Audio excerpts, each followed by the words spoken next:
కాస్త లోతుగా వెళ్తే హైదరాబాద్ సెంట్రల్ యూనివర్సిటీ పంచాయతీ ముగిసిందా? హైదరాబాద్ సెంట్రల్ యూనివర్సిటీకి సంబంధించిన పంచాయతీ ఎక్కడికి చేరింది?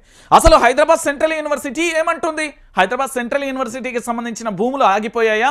హైదరాబాద్ సెంట్రల్ యూనివర్సిటీకి సంబంధించిన భూములలో భారతీయ జనతా పార్టీకి సంబంధించిన ఎంపీ కుంభకోణం ఉందా? కేటీఆర్ చేసిన వ్యాఖ్యలకు భారతీయ జనతా పార్టీకి సంబంధించి హైదరాబాద్ సెంట్రల్ యూనివర్సిటీకి సంబంధించిన భూములలో మౌనం ఏంటి? దాంతోపాటు బీఆర్ఎస్ పార్టీ అంతలా కూడా ఉద్యమాన్ని చేయడానికి కారణం ఏంటి? హైదరాబాద్ సెంట్రల్ యూనివర్సిటీకి సంబంధించిన విద్యార్థుల పోరాట పచిమేంటి?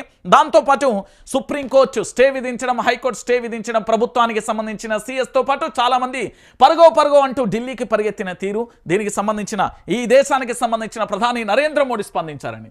ప్రధాని నరేంద్ర మోడీ గారు ఏం మాట్లాడారో ఒకసారి చూడండి.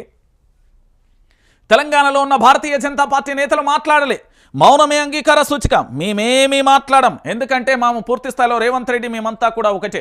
గతంలో ఆయన మెంబర్ ఆఫ్ పార్లమెంట్గా పనిచేశారు, మా దోస్తానం ఎక్కడ చెడిపోతుంది, దాంతోపాటు మాకున్న వ్యాపార లావాదేవీలు కానీ రాజకీయం కానీ ఇతరత్ర సో మొత్తానికి కూడా వాటన్నింటినీ కూడా పక్కన పెట్టి హైదరాబాద్ సెంట్రల్ యూనివర్సిటీ గురించి ఎక్కడ మాట్లాడలేదు. కానీ ఈ దేశానికి సంబంధించిన ప్రధాని నరేంద్ర మోడీ కాంగ్రెస్ పాలిస్తున్న తెలంగాణ, కర్ణాటక, హిమాచల్ రాష్ట్రాలలో ప్రజల పట్ల ఆ పార్టీ విశ్వఘాతకానికి పాల్పడుతుంది. ఆ రాష్ట్రాలలో అభివృద్ధిని, సంక్షేమాన్ని అటకెక్కించింది. ఇది ఈ దేశానికి సంబంధించి, భారతదేశానికి సంబంధించిన ప్రధాని నరేంద్ర మోడీ అన్నమాట. ఒకసారి చూడండి, కాంగ్రెస్ పాలిస్తున్న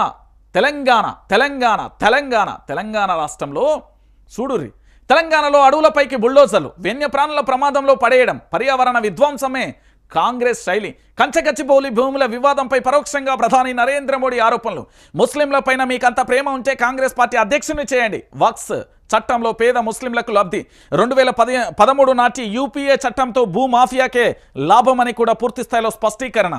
ఎన్నో ఏళ్లుగా పూర్తి స్థాయిలో కూడా రికార్డులలో గచ్చిబౌలి భూములు అడవి అయి ఉంటే అటవీ శాఖ పరిధిలోనే ఉండేది. బీడు భూములుగా ఉండడంతో చెట్లు పెరిగి అవి అడవిలా కనిపిస్తుంది. సుప్రీంకోర్టులో రాష్ట్ర ప్రభుత్వం అఫిడవిట్ దాఖలు, రేపు విచారణ అంటూ కూడా ఇక్కడ చూస్తారు. ఇదే అంశానికి సంబంధించి ఒకసారి ఇక్కడ చూడాలి.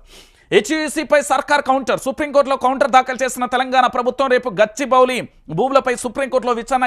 గచ్చిబౌలి భూములపై అటవీ భూములు కావు, 20 ఏళ్లుగా ఖాళీగా ఉండడంతో పొదలు పెరిగాయి. కౌంటర్ దాఖలు చేసిన తెలంగాణ ప్రభుత్వం. రైట్, ఇక్కడ మనం మాట్లాడుకోవాలి. ఇంకొక పేపర్ కూడా ఉంది, ఎందుకంటే వీళ్ళ పేపర్లు చదవకపోతే ఎట్లా. తెలంగాణలో బుల్డోజర్లతో ప్రకృతి విధ్వంసం, అడవులను నరకేస్తున్న కాంగ్రెస్ సర్కార్ ప్రజలకు ఇచ్చిన హామీలను విస్మరించింది.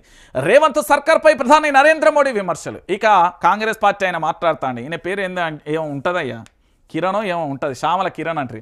ఈయన ఎట్లా అంటే చాలా ఈయన ప్రెస్ మీట్లు అన్నీ కూడా చూడుర్రి, మీకు భలే అనిపిస్తుంది. ప్రజలను తప్పుదోవ పట్టిస్తున్న ప్రధాని నరేంద్ర మోడీ ఒక మాట మాట్లాడితే ఆయన చుట్టూ ఉండే వ్యవస్థ కానీ ఆయన చుట్టూ ఉండే వాళ్ళందరూ కూడా క్లారిటీగా సమాచారం లేనిదే మాట్లాడతారా అండి? ఒక దేశానికి సంబంధించిన ప్రధాని నరేంద్ర మోడీ బాధ్యతాయుతంలో పదవిలో ఉండి తప్పుగా మాట్లాడతారా అండి? అలాంటి ప్రధాని నరేంద్ర మోడీ దేశ ప్రజలందరినీ కూడా తప్పుదోవ పట్టిస్తున్నారట. ఇది తెలంగాణ రాష్ట్రానికి సంబంధించిన ఎంపీ చామల కిరణ్ మాట్లాడుతున్న విషయం. కంచగచ్చిబౌలి విషయంలో వాస్తవాలకు దూరంగా ఆయన కామెంట్స్, కేవలం కాంగ్రెస్ పార్టీని దూషించాలనే ఉద్దేశంతో అంటూ ఈయన చెప్పిన పరిస్థితి కనబడతాం. సరే, ఇప్పుడు మనం మాట్లాడుకుందాం. అసలు కంచగచ్చిబౌలి భూములకు సంబంధించి ఏంది అఫిడవిట్ దాఖలు చేసింది. ఏమని దాఖలు చేసింది అంటే, సుప్రీంకోర్టుకు సంబంధించి పూర్తి స్థాయిలో అవన్నీ కూడానట ఏటట ఒకసారి ఏనండి, వన్యప్రాణుల ప్రమాదంలో పడేయడం జరిగింది కదా. ఇక్కడ పూర్తి స్థాయిలో కూడా తెలంగాణ అడవుల మీద బుల్డోజర్లు అయితే పంపించాలని ప్రధాని నరేంద్ర మోడీ మాట్లాడింది కదా.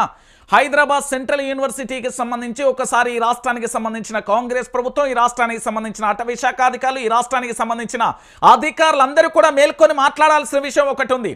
ఎన్ని హెక్టార్లలో పచ్చదనంతో చెట్లు పొదలు అన్ని పేరుకపోతే అది అటవీ కిందికి వస్తుందా రాదా? Number 1 question.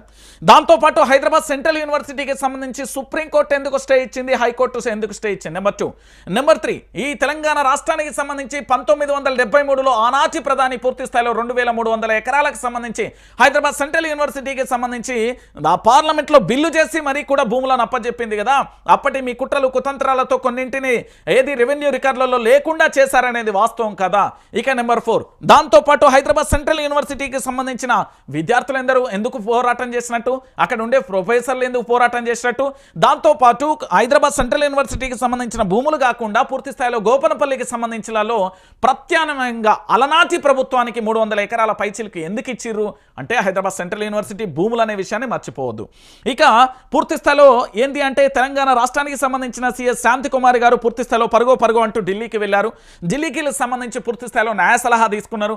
న్యాయ సలహా తీసుకొని దీని మీద ఎట్లా బయటికి రావాలనే ప్రయత్నం వారు చేస్తున్నారు. ఎందుకంటే ఆ కేసులో ఏవన్గా ఉంటారు, ఖచ్చితంగా కూడా వారి మీద ఎఫ్ఐఆర్ అయినా ఆశ్చర్యం లేదు. గుర్తుపెట్టుకోరి, రాష్ట్రానికి సిఎస్ అయినా కూడా చట్టానికి లోబడే ఉంటుంది. చట్టాన్ని అతిక్రమిస్తే ఎవరు కూడా దాన్ని సహించరు అనే విషయాన్ని కూడా మనందరం గుర్తుపెట్టుకోవాలి. సో పూర్తి స్థాయిలో ఇక్కడ జరిగే విషయం ఏంటంటే వీళ్ళందరూ కూడా ఢిల్లీకి వెళ్ళాలని, ఓన్లీ రాష్ట్రానికి సంబంధించిన సిఎస్ శాంతికుమార్ గారు ఒక్కడే వెళ్ళలే, వారితో పాటు మరో 3 అధికారులు కూడా వెళ్ళిలు. వారు నిన్న చర్చోపచర్చలు వేసిన తర్వాత కంచగచ్చిబౌలి భూములకు సంబంధించి ఏవైతే ఉన్నాయో అవన్నీ కూడా అటవీ భూములు కాదు, పూర్తి స్థాయిలో ప్రభుత్వ భూములే. ఆడ చెత్తా చెదారం అంతా పేరుకుపోయాట, అది అడవిలా మారిపోయింది అనేది వాళ్ళే చెప్పారు. సరే, చివరికైతే అడవి అనే పదం వచ్చింది కదా, ఆ విషయాన్ని కూడా గుర్తుపెట్టుకోవాలి. ఈ దేశానికి సంబంధించిన ప్రధాని నరేంద్ర మోడీ కూడా మాట్లాడిల్లు అంటే